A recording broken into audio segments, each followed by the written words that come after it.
For me, your diet approach is going to be the number one priority. If you get this right, you're far more likely to succeed, because what we put into our body is going to determine whether fat loss occurs, how hard we can train, how hard we can recover. So it is really, really crucial. Now, obviously, we live in a time where information is just readily available, and there can be quite a lot of confusion around what method you should choose, which is best. And it can be quite overwhelming. So what I want to do from this video is just clear a few things up and give you some information to take home, to interpret and apply to your lifestyle, so that you can make the best decision to be able to stick to your nutritional approach. Obviously, there is 1,000 ways to skin a cat, so we can do things like intermittent fasting, you can do keto diets, high fat diets, carb cycling diets. It's very well proven that a calorie deficit is the number one thing to be able to elicit fat loss. And all of these methods will give you that. It will give you a calorie deficit if you're controlling your calories enough, whether you're tracking through macros or MyFitnessPal, whatever it may be.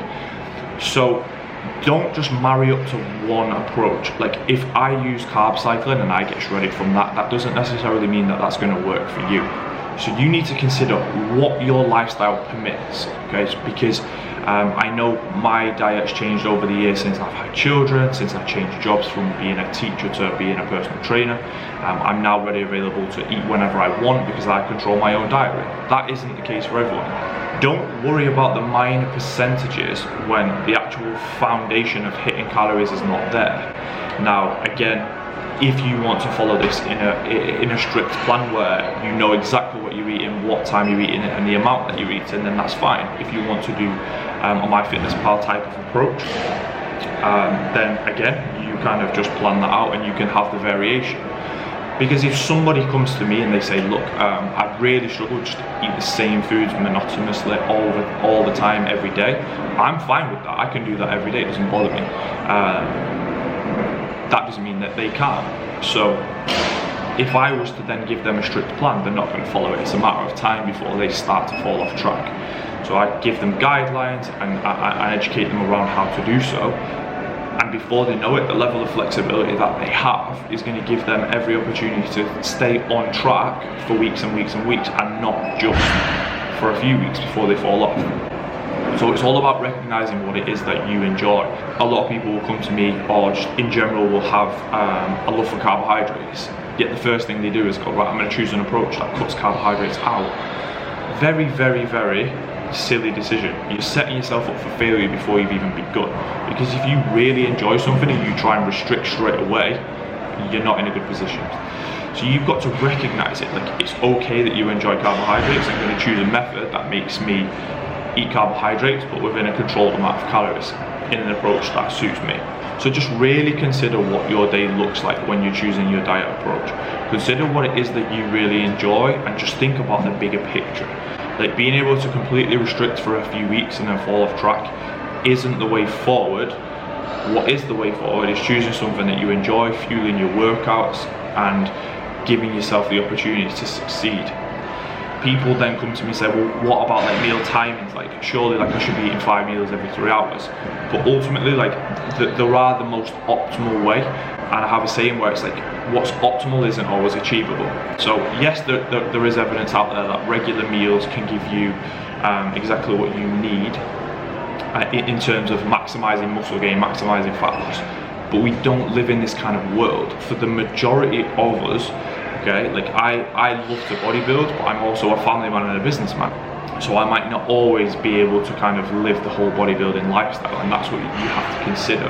So if you can't eat every 3 hours, or you can't eat exactly 45 minutes after a workout, you just have to adapt. You have to think about the bigger picture, think about consistency, and just make sure that you go into your day understanding your limitations and just planning around them. Don't worry about the minor details.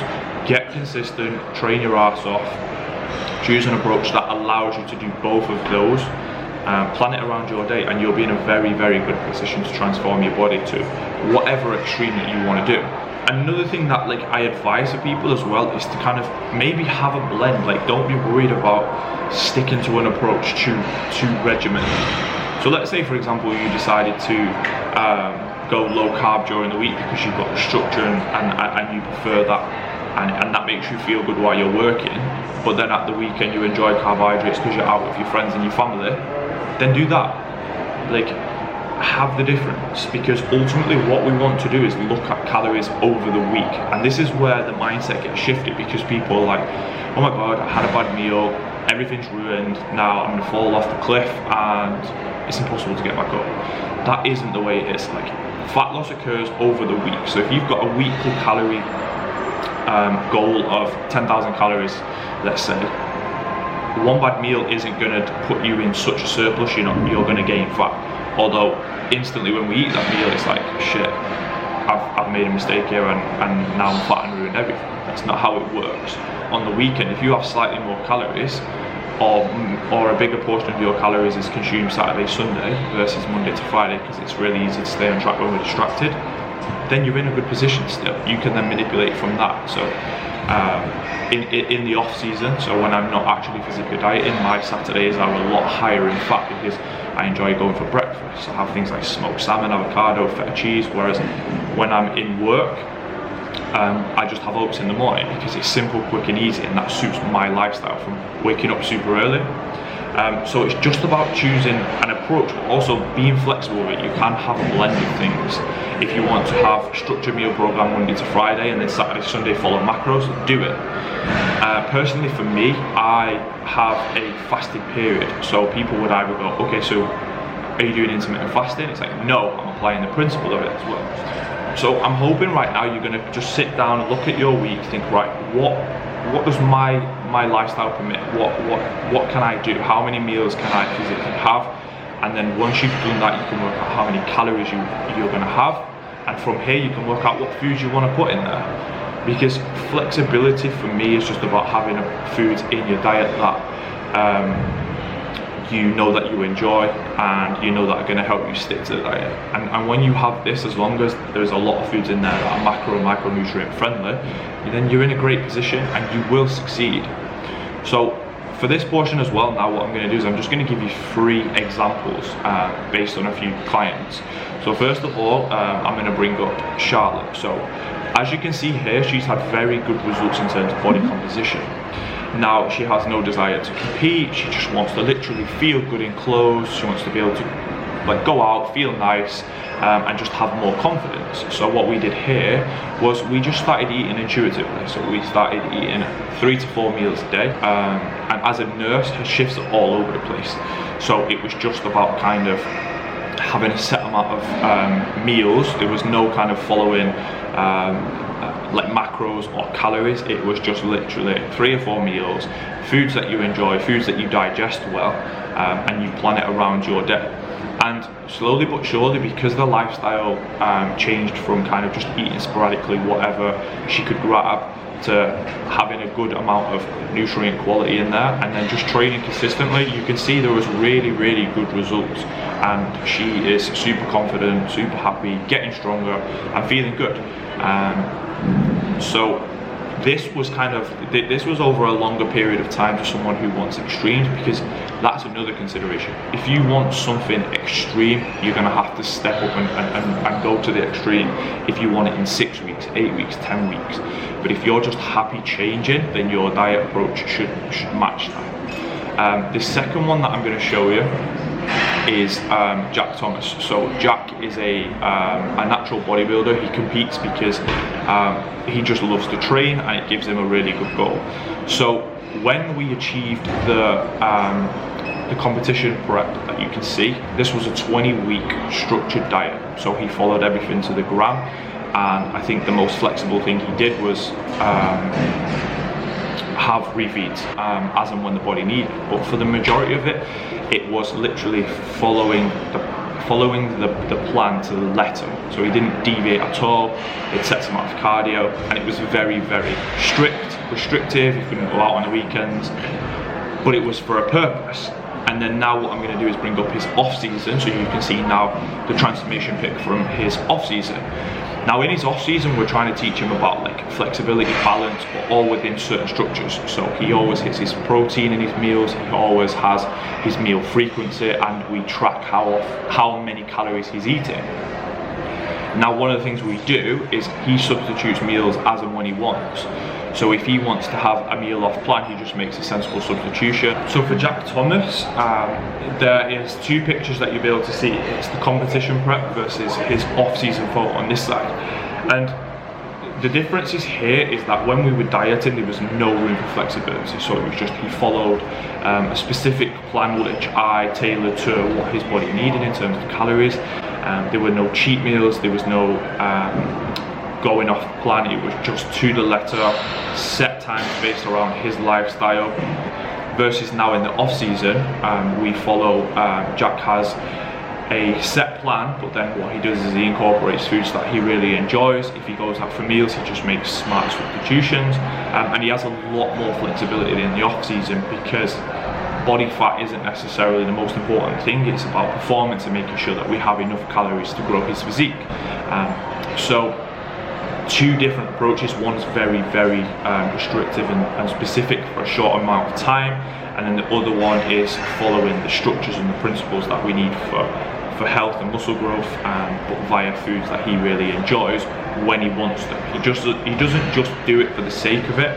If he goes out for a family event or with his missus or a date night, whatever it might be, he has that flexibility, and he's now educated enough to make the decisions, and that's just come through kind of time together and him asking questions and sending me pictures. What's this? Is this okay? What do you think about this? And slowly but surely now he's just become very self-efficient with it.